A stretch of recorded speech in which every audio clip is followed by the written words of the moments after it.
Hi, everyone. I'm going to promise you one thing before we start this talk. This is going to be different. Now, you get to decide at the end whether it's different good or different bad. That's another thing. But it won't be the same as other talks you'll see today, because mostly when we talk about security, we focus on the things that developers are building. But this talk is going to be different.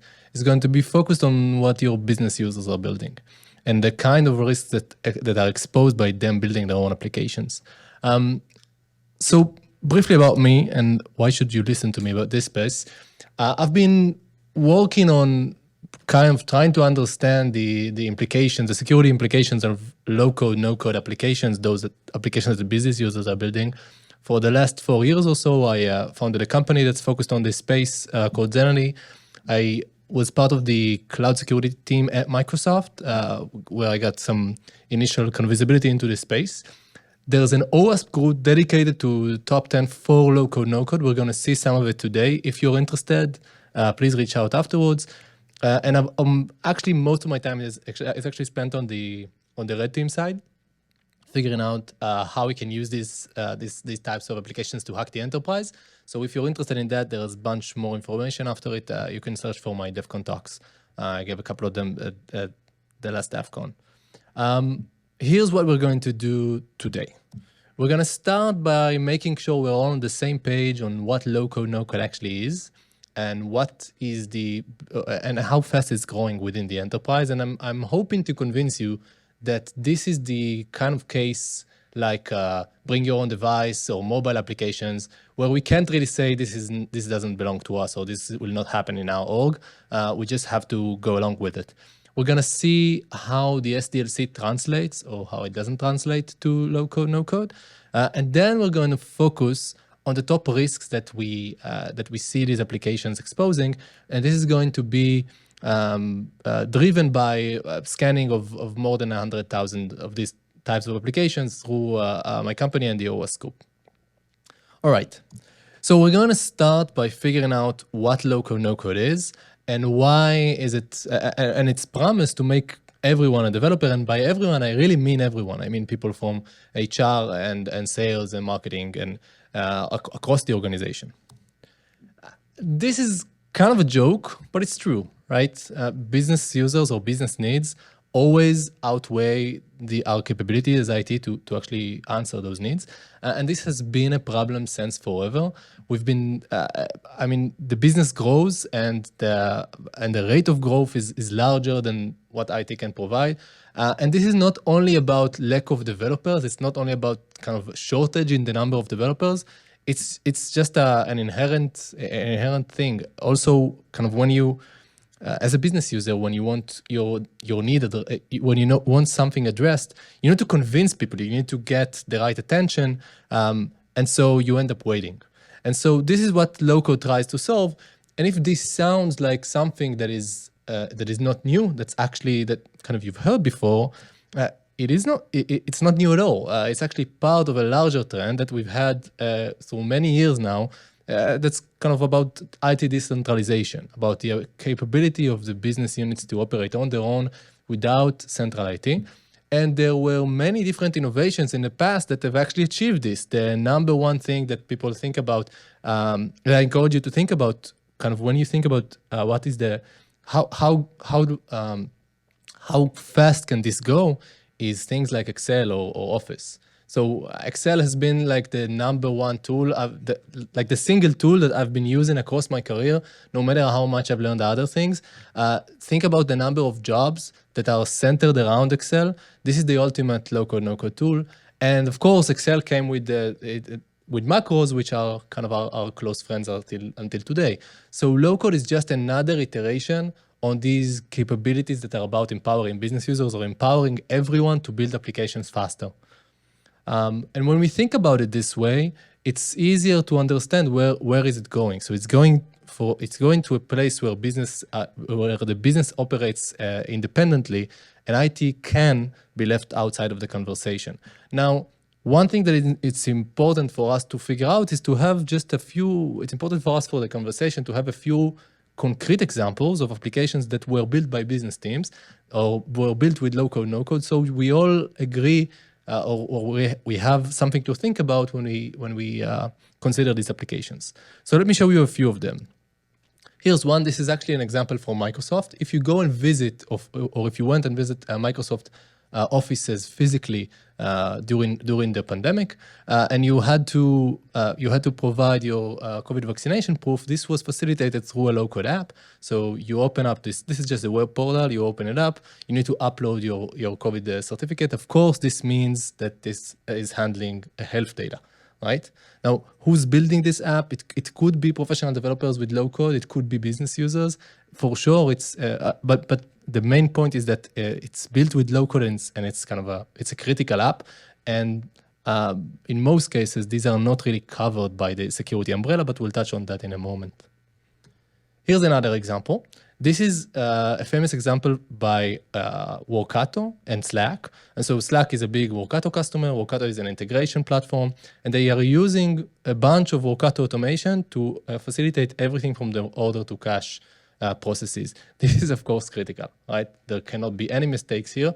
And Workato has to be dealt with as a production as a production environment or a production service in this matter. Now, let's see another one, which would be a bit different. This is another example from Microsoft, but this time, the developer here is clearly a business user. So here's the use case here. There's the marketing team that is in charge of product launches, and they found out that there were several different processes ongoing in parallel to actually go through those product launches. So they created an app that facilitated this process, that allowed everybody to kind of go through the same the same steps to launch their product. This app was developed by the marketing team very quickly and became the go-to app to work on that process. So it's like it's the official app for everybody that wants to launch applications. And again, this is built by a business user. This is really cool. But now let's think about all of the gates, all of the security controls, everything that we have for professional development, and whether or not this applies here. Now, one thing you could be thinking right now, in order to get yourself off the hook, is that this doesn't apply to your organization. That you'll never have business. Maybe you're a bank or financial service or something, and you're thinking, well, in my organization, we'll never let business users build things on their own. And I'm sorry to be the one to say this, but that's a very difficult task to achieve. These things are already there within most enterprises because low code has been packaged into existing SaaS products. And kind of just show me, there aren't many enterprises that don't have one of these vendors as deployed in their organization. And there are, of course, others. Every SaaS platform today is baking in those low-code, no-code capabilities as a way to extend their platform. But it also means that these are no longer single applications. So thinking about Office 365 or about Salesforce as a point solution is kind of outdated. Salesforce is no longer a CRM, it's an application development platform. And we are not really treating it that way in most cases. So if you're using one of those platforms, these are tools that are already there, packaged inside, and they are shipped directly to business users. There's no asking for permission in that process. This means that in a typical enterprise that I got to work with, even though they did not have an official kind of citizen development or business development initiative, they had tens of thousands of these applications, and I'll show you the statistics in a moment. When you ask the people, when you watch what people that are leading this space are talking about, they are talking about it as the next big wave of application building. Here are a couple of quotes.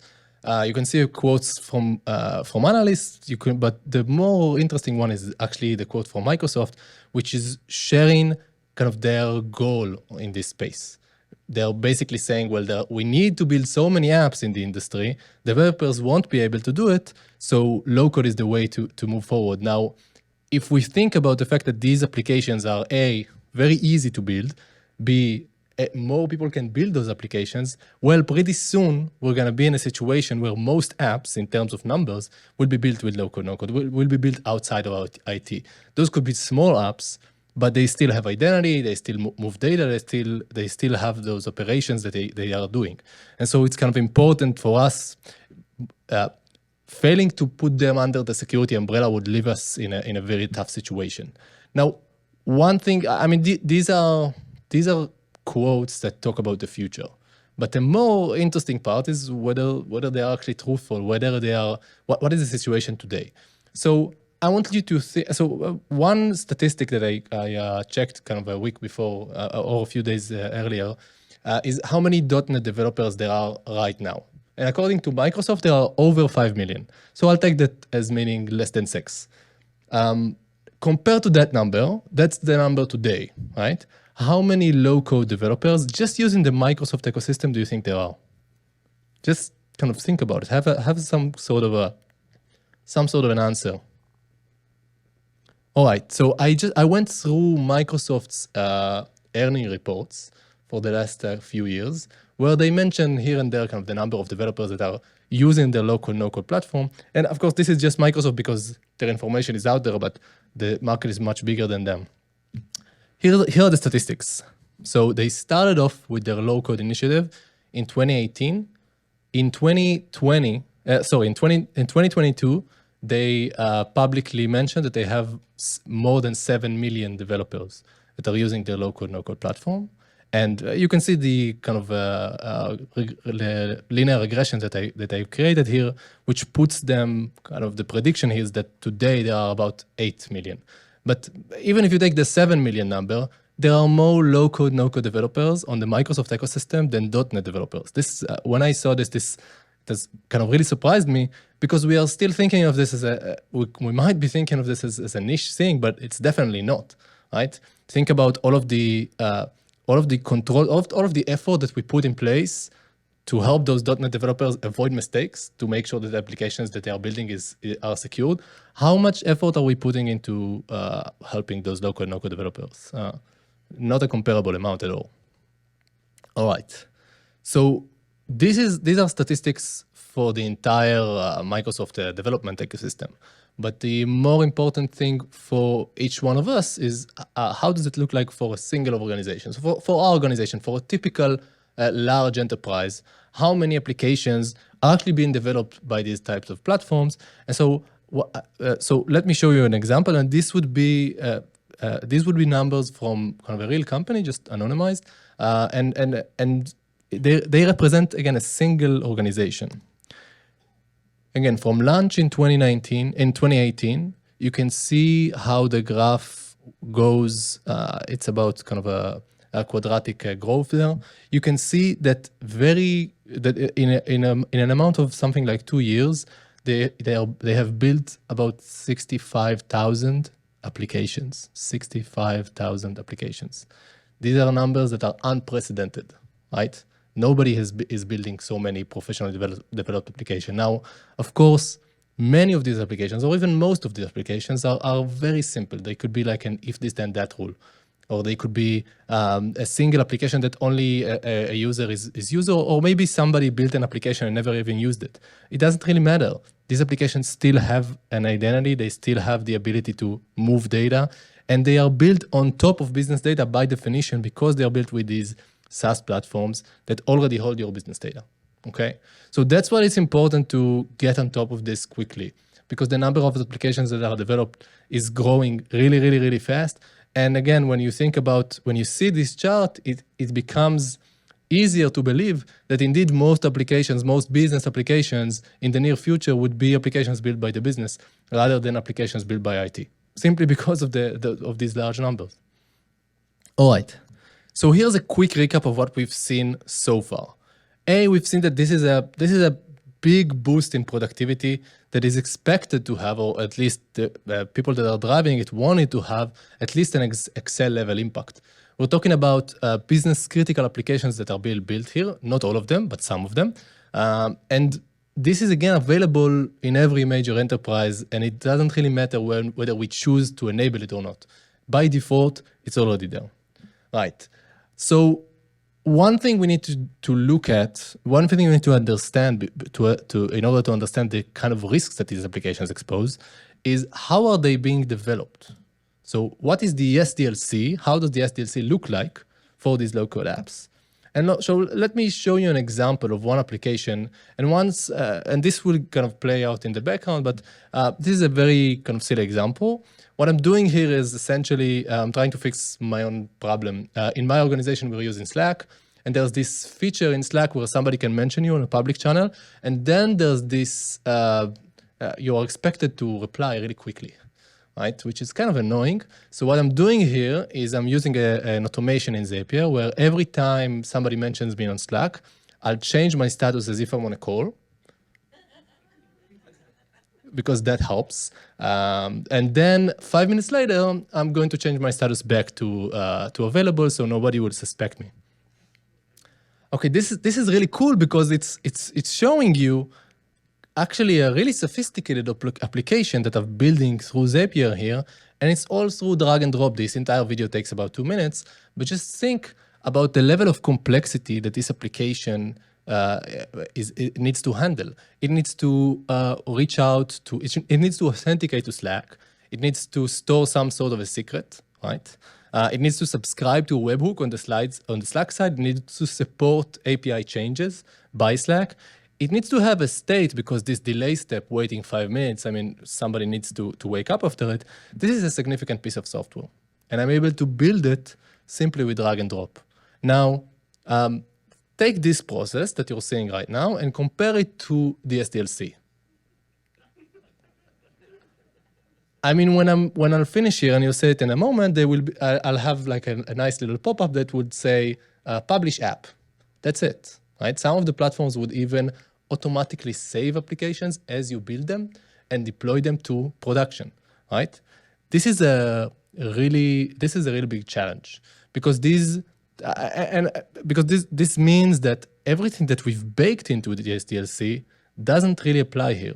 It gets pushed out of the way. Now, one thing I will mention, which is important, is that in some cases, professional development teams are using low-code with an SDLC, but they're doing this kind of despite of existing capabilities. Their life is not easy at all. So going into the SDLC, again, this is just kind of vanilla SDLC, and this is the typical thing that we have for professional development. Of course, this could vary a lot, but I'm trying to make a point here about low code. Let's compare it to what you've just seen. So there's no real process here. There's a single user that thinks about the problem and then solves that problem. That means that one, there's no exchange of hands between different people. There doesn't have to be any planning, any monitoring. Think about what happens if one of these apps get hacked. Will your SOC even be able to identify it? Will it be able to, if it was identified, will it be able to actually do something with it, investigate it? I'm not sure. And more than that, this entire process is up to the business user. Now, the important thing to note here is that this is a good thing. This is the feature that is driving this platform. This is the reason why we have so many apps, because it's easy to create those apps. So this is not going to be easily solved, right? And one other thing that you could be thinking about to get yourself off the hook is that this is the platform's fault. Is that the platforms that are allowing users to build these things, they should fix the problem. So I'm not really sure about that because there's something called the shared responsibility model. We've learned this in the cloud already. You can't expect a cloud provider to solve your problems for you. When you build an app on top of a platform, you're in charge of that app. The platform is in charge of making secure building blocks, allowing you to use the platform in a secure way. But when you build something, you own that thing, including the security risk of that thing. Okay, so in my kind of what I'm trying to convince you here is that this must be our problem because nobody else would fix it for us. And with that, the next part or the rest of this talk is going to be focused on the types of problems that we're seeing when these applications actually get developed. And what you're going to see when we go through this, the top 10 here is that is concrete examples of how these applications go wrong. Now, before I show you the actual list, a few words about this project. This project started about 2.5 years ago. Today, there's a community of about 200 people that are across the industry that have joined kind of the different channels there. These are mostly large enterprises that are part of this group. And if you're interested, we're working on the new version of the 2023, or kind of the 2023 version of the top 10. So if you're interested, we're really looking for feedback, reviewers, reach out. We'd be happy to kind of get you involved. This community is not only about the top 10, we're also doing things that are more on the red teaming side. You'll find a bunch of tools that you can pen test your applications with. So if you're interested, either go to the links or reach out to me afterwards. I'm happy to direct you. All right, the entire top 10 list is based on the applications that we're actually seeing in the wild. So the applications that were built by business teams inside of the organizations that are part of the OWASP group. This is the top 10, and the top 10 here is, again, different from the kind of regular top 10 for web apps, and it's focused on the business logic that these applications represent. So it's not about the specific building block. This is the platform's fault. No, this is all focused on your part, on the organization's part of the shared responsibility model. All right. The first problem that we're seeing again and again these local platforms is account impersonation. Think about let's put yourself in the shoes of a low-code platform that's trying to expand in the inside of the enterprise, again without asking for permission. What would be the number one thing that would make this graph that we saw earlier kind of not exist? That would block this graph, that would block this growth. The number one thing that would block you is permissions. Right? If a user has to ask for permission every time they create an app, you would never see this growth. That would never happen. So how do you circumvent that? How do you allow somebody from the HR team to build an app without asking for a service account? You allow them to use their own identity. And so the way that these platforms work, the ways that these platforms go around this problem is that they actually copy the user's refresh tokens and then replay them as part of the app, which means that actually they are completely breaking the OAuth model or the permission model that we're used to inside of the organization. Many of these integrations are actually built on top of user impersonation. So a user logs in, I copy their token, and then I replay it. I also allow that user to share that token, but we'll see it in a moment. Now, one other thing that typically happens is that when somebody builds an application, it could be an important application, a useful application, they embed their own identity within that application through these refresh tokens. And now when I share this application with you, you can use it, but underlying, you're using my own identity. Now, who cares, right? It works. Well, let me share a story with you of what could happen. So this is a real story where a customer care team in a large organization, they had a problem where people didn't have access to the right to information about customers when they were part of a support ticket. And so the way that they solved it is that they created an application that used somebody from the cares team, or the customer cares team, used their own user to go to the customer database and fetch information about that specific customer. And they did bake role-based access control into the app itself, right? So the app only exposes the customers that you're related to. So employees are happy, right? Because they can provide more information they can do their job better. Customers are happy because they get better service. Customer care team is happy because they fix their problem. Who's not happy? The SOC. Think about it from the SOC's perspective, right? This is not an app.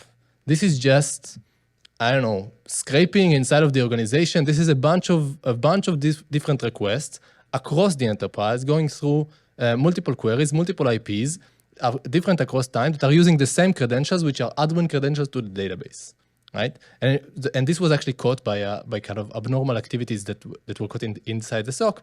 And just imagine the SOC analyst that needs to try and handle this. It took them some time to find that this is actually an application and who's built this application. And then the SOC analyst reached out to the person on the customer care team. Imagine that conversation, right? Not an easy conversation. Now, of course, kind of it's obvious why this is a problem, right? You are baking in an identity to an application, and everybody can use that identity underlying. And even though in this specific case, role-based access control was baked into the app, in many cases that doesn't happen. Some platforms even have a notion of that they call implicit sharing, which essentially means when I share an application with you, you get direct access to the underlying data sets. Even if I revoke access to the app afterwards, you still get access to those data sets. And so let's see where that can take us. And this would be the second thing, the second top 10 here, which is about authorization. Now, problems with authorization they're not new. There's nothing new about low code here. The only thing that's new is that this has become much, much, much easier because local platforms are essentially doing credential sharing as a service. They are providing you with a service that allow you to share your authentication, to share your identity with other users within the organization. These are snapshots of different platforms. You're seeing Power Automate by Microsoft, Zapier, and Workato. This is not picking them to them specifically. Others are doing this as well. They all have a notion called kind of a default environment or a default or a default folder. And in this default environment, what you'll find is credentials, connections that have been shared across your entire organization. And when I say across your entire organization, I mean everybody in your AAD tenant, that would include guests, for example. And this is a single click away when you create those connections. Now, what can a connection be? You can see, you might be able to see on the slides here a few examples, but in many organizations, we're seeing connections to people's own Outlook and Teams users. We're seeing FTP servers, SQL servers. This could also reach out to on-prem through gateways. And so this is just basically lateral movement waiting to happen, right? If I get access to any user in the organization, I can reach out to those platforms and just find those connections that are waiting for me to use. And we actually have a bunch of tools that could help you identify this within your organization. I'll give links to them afterwards. One other thing that we're seeing with authorization is basically that API permissions can be somewhat difficult, especially if you're not an expert or if you're not a professional developer. And then in many cases, what we're seeing is that all of the users of an app get provisioned with the same permissions, admin level permissions, but then they hide the different screens, the administrative screens on the UI side, on the client side. This is very common, for example, with Salesforce development. We've seen this again and again.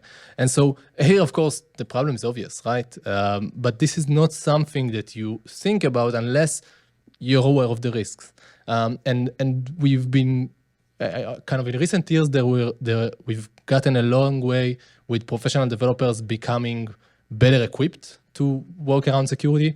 Business users are not there. I'm not sure we can expect them to be there. Okay. Let's go to the next one.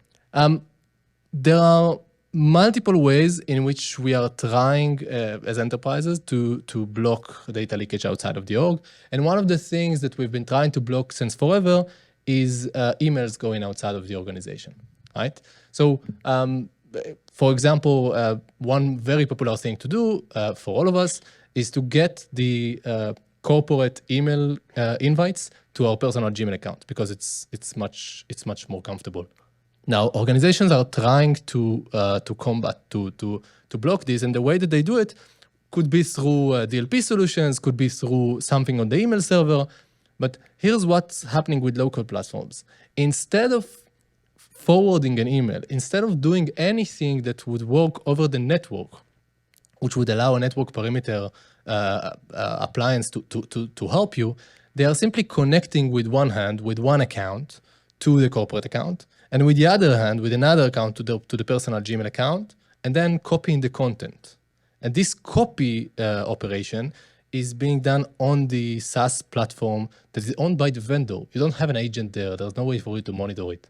So again, this is a clear way to exfiltrate data outside of the organization. There hasn't been a single org that I worked with that didn't have some form of this happen inside of the org. This could be about email. This could be about moving data between different drives, so SharePoint and a Google Drive, for example. And we also see in many cases that people could build a useful application and then just use the wrong database as the database of that application. Instead of storing it in a corporate database, they'll store it in their own personal OneDrive, for example, or Excel sheet. One other thing that could happen is that these applications could be used to do kind of malicious things. So, for example, this is an example of a ransomware for a specific SharePoint site. So I'm iterating over the entire SharePoint site, and for each file, I'm simply encrypting that file with the encryption function that is provided by the platform and overriding it within the site. Now, SharePoint has backups, but this same thing could happen on an on-prem machine through the on-prem connection of those types of platforms. And this is just one case, but we see in many cases where these platforms by mistake cause harm. So there might be conflicting automations that are overriding some files, and then things get changed and you need to work your way through those types of applications, again, with no visibility into them. One other problem that we're seeing is authentication and secure communication. And this is kind of a silly one, but the power of these platforms is based on the fact that they can connect across your enterprise. They come built in with hundreds of different connectors that connect to SaaS and on-prem and others and other places as well. And when you create those connections, you as the business user, you're in charge of configuring them correctly. So one thing that we've seen, which is kind of weird because this is something we thought we solved already, is connections to FTP that are using FTP rather than FTPS. And again, this is up to the user to decide, the business user. They can't really do it on their own. Okay, let me show you another thing, which is pretty common, which is misconfiguration. This has been a huge thing in cloud for recent years. And one of the things that you should be thinking about when you think about misconfiguration, as an example, is the Open S3 bucket problem with AWS. Right, so AWS has recently changed the default and made it very difficult for you to open up these buckets, but we still have open buckets with private corporate information out there because people are making mistakes. And so it's not only about the default, it's also about helping people not make mistakes. And so let me show you how this pops up again with low code. This is an example from Microsoft's platform. They have something called Portal Apps, which is an application that is basically creating a web app for you, and it allows anonymous users, so users that are unregistered, not logged in, to go into the website because, well, it's a website. Another feature that it has is an API. It is basically an API endpoint that it sets up for you that allows you to query all of the different tables behind this application. Now, the problem was that the default configuration was that every user, including anonymous users, could access every table in the behind this application through this API.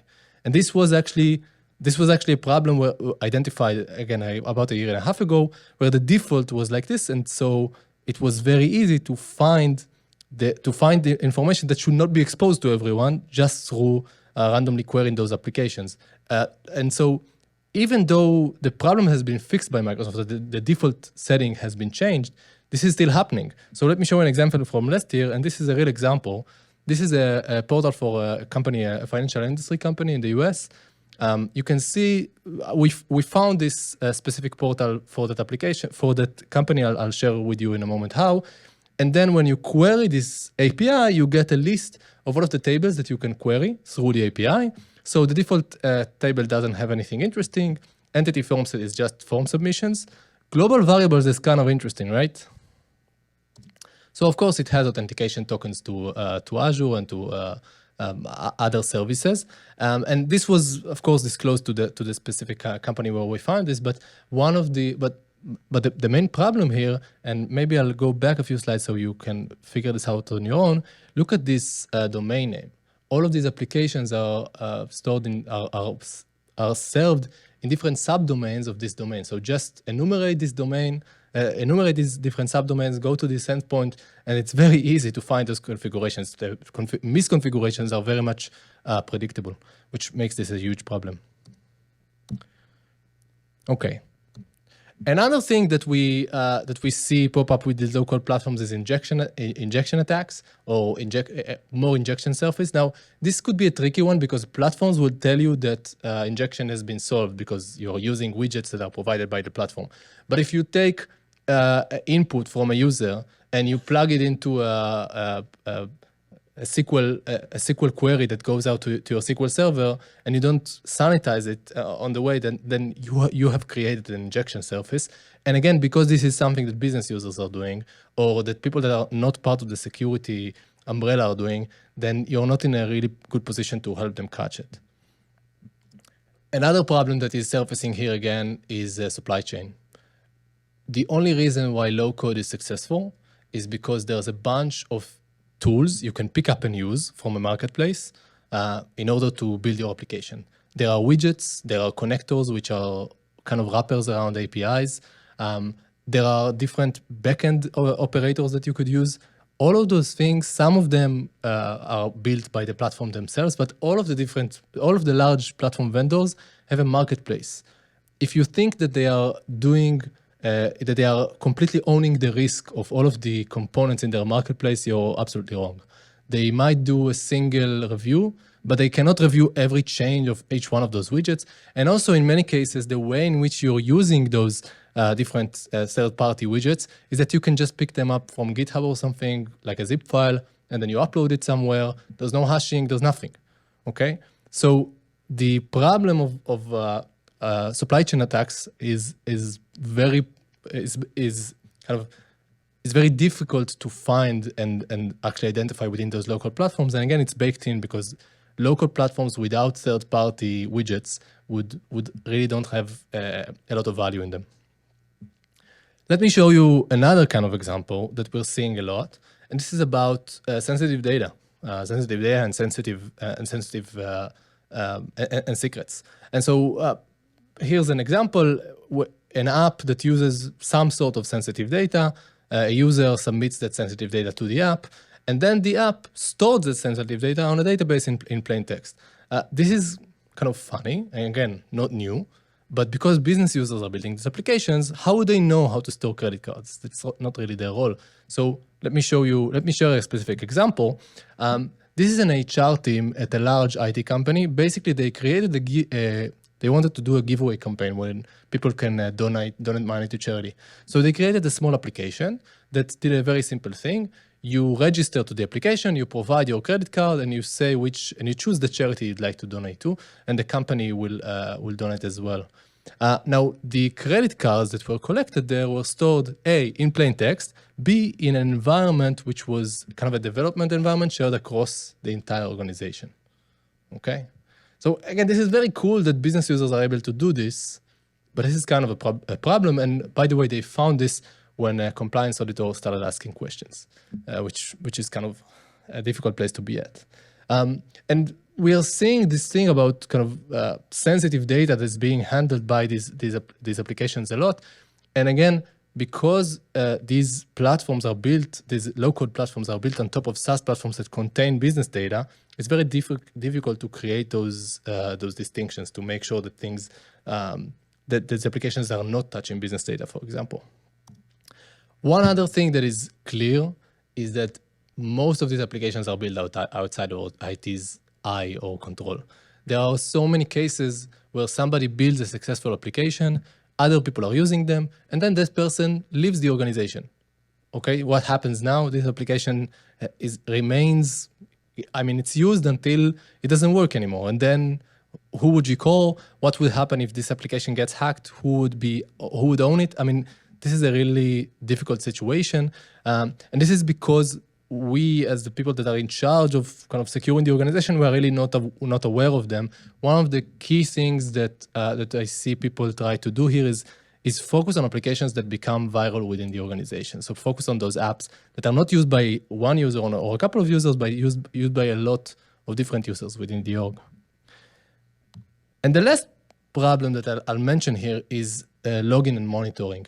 So it's funny, but there are kind of two separate problems here, which are kind of the opposite. One is that in many cases, there are no logs at all. So you won't find, the logs are not available to the right people. So again, just think about whether you can, if something happens with one of these applications, whether you can actually create an investigation to find out what happened, who is logging into these applications, what data did they provide to those users. So those things don't really exist. But on the other hand, some of these actual components, so for example, these automations, have a habit of recording everything. And when I say everything, I mean all of the data that goes through those automations. And so one of the issues that we're seeing is that, let's say I build an application that allows you to check your email or something. Okay, now you can use the application, but as the builder of that application, I can access the logs that are available to that application, which can include the actual data that goes through the app.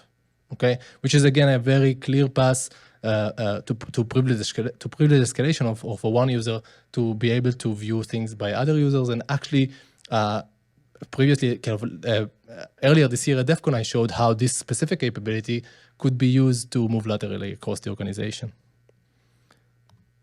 All right, so we have seen, let's talk about what we've seen so far.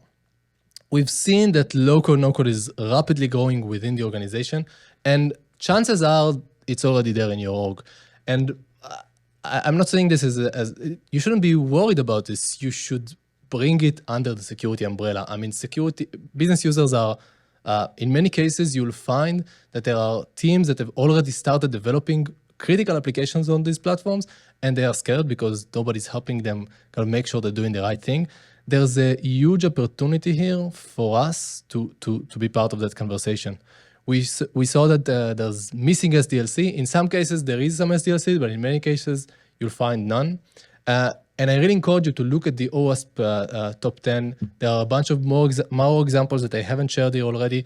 And actually, the new version that we're going to share is going to be much deeper. One of the things that we are working on is having those top 10 written in a way that you can actually give your business users and they will understand, to help them kind of be closer to the security mindset.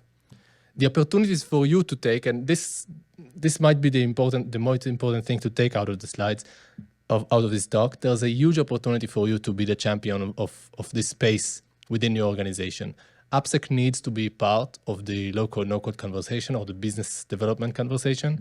We are seeing organizations that are creating security frameworks or basically extending the secure development policies that they have to business users. And of course, there's a lot of need to think about what exactly do you want to build there, what use cases are approved, how are you checking those use cases, how are you providing guardrails for those users to build correctly, but kind of instead of just thinking, so they don't need to think about security, they can just continue building, but you protect them along the way.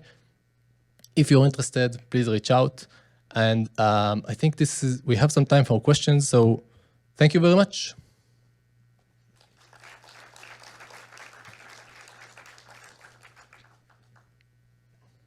I might do this so we have light. Thank you. I'll be coming around and let's see. Okay, now I can see. You raised your hand? Okay, come in. Wait. I'm going to give you the microphone.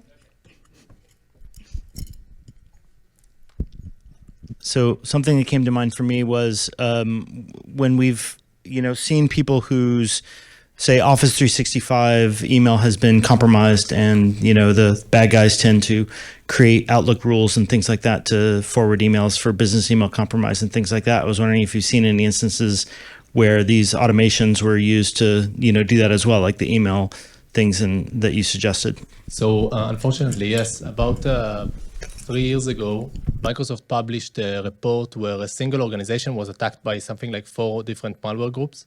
And defenders were looking to clear the network out of malware for like 6 months. And they weren't able to find what was going on. After 6 months, they found a single Power automation. They did a very simple thing. It was running under administrative permissions. And on a schedule, it used the e-discovery tools by Microsoft to find sensitive information, secrets, whatever it could across the organization, store all of them and send them to an HTTP endpoint. And this was a single automation that, just trying to find this automation took so much time. And so I can share a link afterwards if you're interested. Shoot me an email or on Twitter. But this was actually a long time ago. Ever since then, we've seen this happen mostly as mistakes. People that are making mistakes and just moving that outside of the org.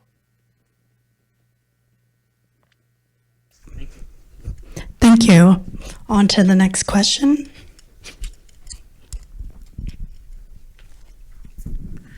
Any ideas on a strategy for how to detect and find these things in your organization? Yes. So I do have one optimistic message here. We have to remember that these things, I mean, data these low-code applications are replacing what you can call copy and paste integration. People have been moving files from one place to another since forever, and we've been trying to address it with DLP solutions and other things for a long time, and we haven't been successful though. But now when business users are using these low-code, no-code platforms, there's somebody you can ask. Tell me, you can go to the platform, API, and ask, what are all of the applications that are available in your platform that have been built on top of your platform? Now, of course, it does require you to understand what these applications are doing, to scan, for example, what the definitions of those applications, to actually figure out what data they're touching. And we are seeing organizations that are actually going through those processes. So you can do it. You can automatically scan those applications, inventory them, find vulnerabilities, collect logs. But there's a lot of work that you need to do in order to do that. You do have an API for some of it. So you do have, for example, an API to query what are all of the applications that existed. That is much more than we had when business users were just copying files. Thank you. We have 4 minutes more left for questions. Anybody else?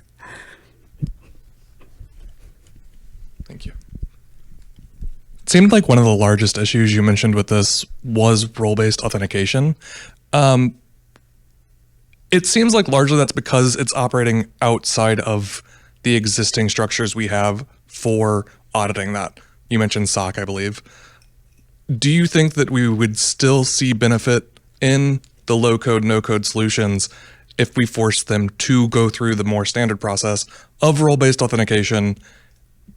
And how do you see that working when currently they seem to be working around current authorization structures? Do you think, and I know you said that we can't rely on them or rely on the tools to fix the problems for us, do you think it's reasonable that they should be working within current structures such as OAuth?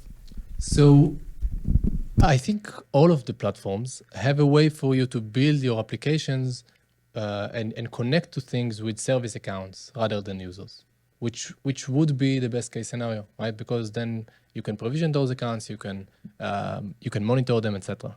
The problem is that this means that somebody needs to ask for permissions, which creates a roadblock, which means that the applications won't get fully adopted, which means, at least in my view, that it would never really happen. I mean, again, these capabilities are available.